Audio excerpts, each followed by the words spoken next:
How has Earth maintained the necessary stability for life to develop and evolve over billions of years? This is the question that has puzzled scientists for decades. Have you ever thought that Earth could be a living organism, even possessing its own intelligence? At first, this might have been confusing, but after many years, it has become a central focus of Earth science research. Impact on how we perceive life. How has Earth interacted with life? At present, what stage are we in regarding this planet's development and evolution? Is this phenomenon occurring only in the universe, or does it exist somewhere else as well?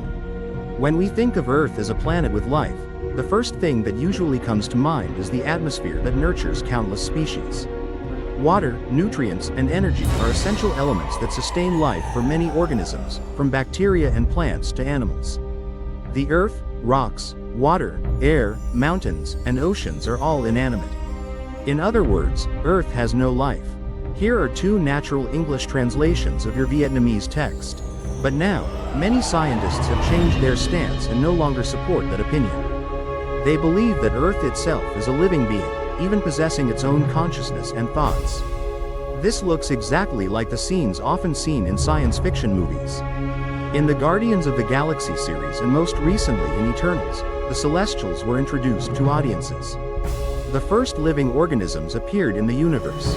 The Celestials existed even before the Big Bang, predating the emergence of the six Infinity Stones. This entity controls an immense energy source with a scope that spans the entire universe. It can be used to form galaxies, stars, and planets. Peter Quinn's father, Igo, was a member of the Celestials tribe. With extraordinary power, he transformed himself into a colossal planet, surrounded by ever-expanding humanoid figures. Travel across the universe to sow the seeds of your own life. The planets are the embodiment of the Celestials, making them living, conscious beings. Closer to home, you might think of the character Pandora from the movie Avatar. Though just a moon, Pandora boasts a rich ecosystem teeming with millions of bizarre flora and fauna. The indigenous people living on the planet Pandora are called the Na'vi. They lived in harmony with nature and worshipped a goddess named Awa, the deity who could command all creatures on Pandora. The existence of Awa is confirmed through the underground tunnel network beneath the surface and at the end of the film, when this entity commanded the horde of beasts to attack the human invading army. Awa can be regarded as the embodiment of a planet, or more precisely, a living moon. Life on the planet Pandora is formed based on a hypothesis called Gaia's biosphere has the capacity to strongly interact with the planet. Just as air, water, and soil are essential to sustain life, humans too exist as living beings dependent on these conditions. Over the past 4 decades, scientists have provided compelling evidence to support this bold idea. For example, the oxygen in the air we breathe daily is a vital element for all living organisms, from bacteria and animals to humans. This gas makes up about 21% of the Earth's atmospheric volume and is continuously released by certain organisms through photosynthesis. Oxygen is a highly reactive element that can combine with various other gases and minerals in the atmosphere and Earth's crust. Additionally, it can also completely disappear when in its free form. Although not entirely stable, Earth's atmosphere consistently maintains a balanced environment suitable for life. This is one of the observations that chemist Chase LeBlanc presented at the scientific conference held in Princeton in 1969. LeBlanc believes that the concept of nature is not merely a game of chance.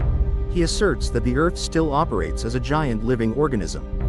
Organize all forms of matter, both organic and inorganic, to create an environment that sustains life.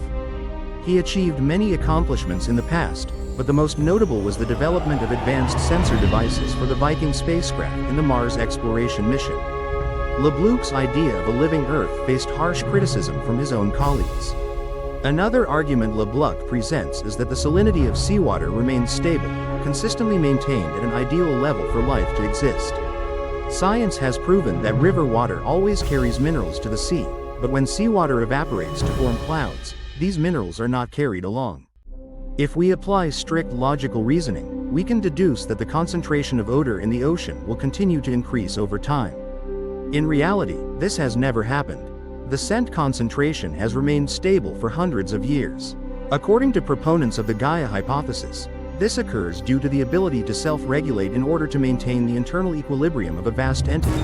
a phenomenon that aligns with the concept of homeostasis in science. Some believe the mystery behind this strange phenomenon may lie in the formation of salt deposits.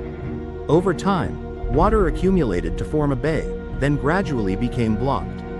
The water inside evaporated completely, leaving only salt behind. The area was later covered by layers of dust and clay, finally hardened into stone, blocking all future lava flows from passing through. This mechanism can automatically adjust salt levels with flexibility, ensuring that marine organisms, from fish to other species, can consistently sustain life. According to proponents of this hypothesis, it is not merely the result of random coincidences, but a process actively guided by Gaia. A recent example supporting the Gaia hypothesis comes from an award-winning study conducted by a team of scientists from the University of Hong Kong, led by Professor Julio. During the coastal survey, the research team observed that the tides made the seabed appear as if it were breathing. The air and moisture are circulated by the water pressure at the seabed. This breath is most visible when bubbles from the seafloor near the shore rise to the water's surface. The ebb tide seems to influence the seabed's graceful undulations, creating an effect akin to breathing, but with a slower rhythm. The reason is that the Earth is quite large. The sign of life, this planet's pulse continues to exist, unceasing. The scientists at the Mauna Loa Observatory in Hawaii have released the latest reports.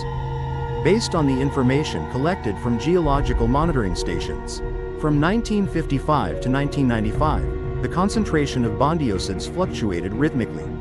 Some people explain that this is the phenomenon of the ground inhaling and exhaling. Adam Frank, a professor of physics and astronomy at the University of Rochester, illustrated this with the example of root systems in forests.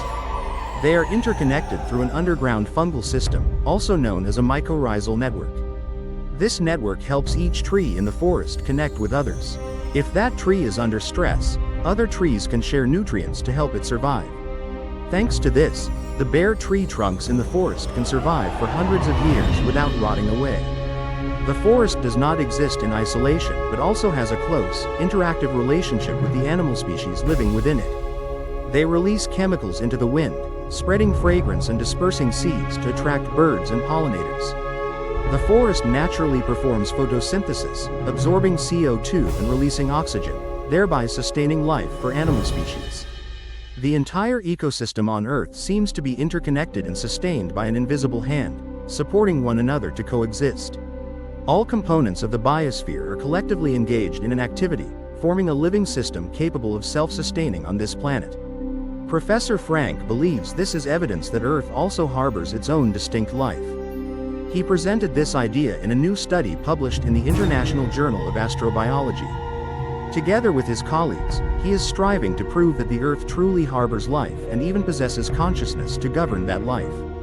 Planetary intelligence, the idea that each planet possesses its own consciousness. If the planets, including our own Earth, possessed their own intelligence. To address global issues like climate change, humanity needs entirely fresh ideas. We want to survive as a species. We must harness our intelligence for the greater common good of this entire planet.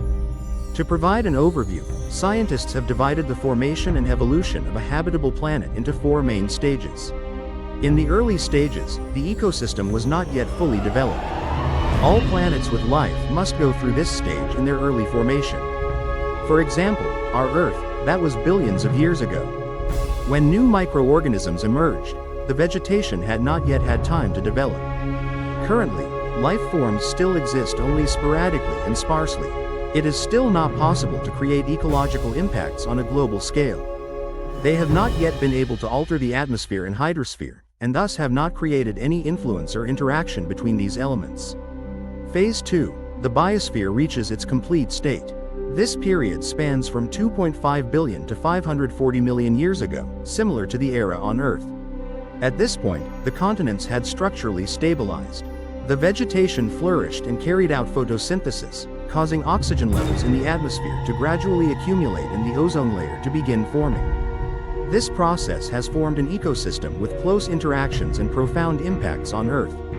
This biosphere has reached a level capable of sustaining both itself and the planet. Stage 3. The technology is still not yet perfected. This is the most distinctive feature of Earth in the modern era. as technology continues to advance relentlessly. On Earth, humans have risen to become the most intelligent animals. Humans have surpassed all other species by creating systems and technologies that directly impact the planet. For example, we have built transportation, communication, electronic, and computer systems. However, this technological world is still considered incomplete, because it has not been connected to Earth's other systems to operate and sustain life on its own. Most of the energy we consume today comes from fossil fuels. Here are the possible translations based on the context. The technology and energy sources we use daily are the essential factors that sustain human existence. It turns out we are destroying our own planet, our shared home. Phase 4 is the technology completion phase. Professor Frank and his colleagues believe this is the goal humanity should strive for in the future. As the species that shapes the planet, we need to develop or enhance existing technological systems to effectively integrate them into the atmosphere. We need to establish a closed-loop energy cycle that meets human living needs while ensuring no harm is done to the Earth. Mature technology is like a nurturing planet fostering the parallel growth of knowledge and technique. May both prosper together. Professor Frank stated that all planets must undergo a developmental process from an incomplete stage to a fully formed one.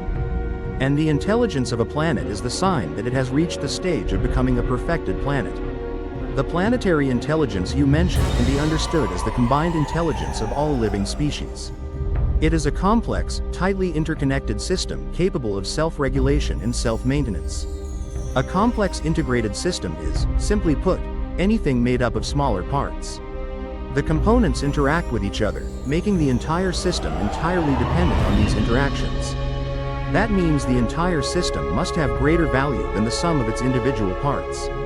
Examples of these complex systems include the internet, financial markets, tropical rainforests, and the human brain. Essentially, a complex system will exhibit entirely new properties when its individual components interact with each other. For example, determining a person's personality solely through examining neurons in the brain is an extremely difficult task. For that reason, Professor Frank and his colleagues shared that, in the third pre-chemical stage of Earth, we still cannot clearly determine what the characteristics of the fourth stage will be like. According to researchers, a system that meets planetary intelligence standards must converge on two core characteristics. It will adopt a new behavior and must operate stably on its own. Professor Frank once shared that billions of years ago, the biosphere discovered how to self-organize to create life. By constructing nitrogen and carbon transport systems, the million-dollar question is, what will planetary intelligence look like, and what does it truly mean for humanity in practical terms? We still haven't found a way to transition into a fully technological world. The model proposed by Professor Frank and his colleagues was developed with the goal of helping Earth and human civilization escape a self-destructive path. He shared that any world in the universe with life must overcome its own third stage of development. If NASA discovers an extraterrestrial civilization, it will most likely be a highly advanced technological one. Professor Frank observed that we are discussing civilizations that did not self-destruct. It means we need to progress toward becoming a truly intelligent planet. The strength of this research lies in its synthesis of essential knowledge that helps us survive in the post-era crisis. With all that could happen on any planet, where life and intelligence evolve, the idea of Earth as a living entity emerged in the Gaia Hypothesis. The passage has sparked a new awareness of the interconnectedness of all things on Earth and humanity's impact on global processes. We no longer regard the individual components or parts of the Earth as separate entities. There is no doubt that human actions anywhere on Earth are no longer independent. Everything that happens in this place directly impacts our planet.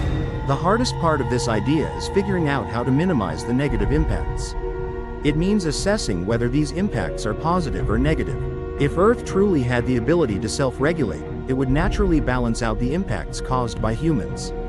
However, it can be seen that these adjustments are essentially aimed at eliminating the human element. Similar to the process of oxygen formation in the atmosphere through the activity of photosynthetic bacteria, which helps eliminate anaerobic bacteria. This is the key point we need to focus on addressing.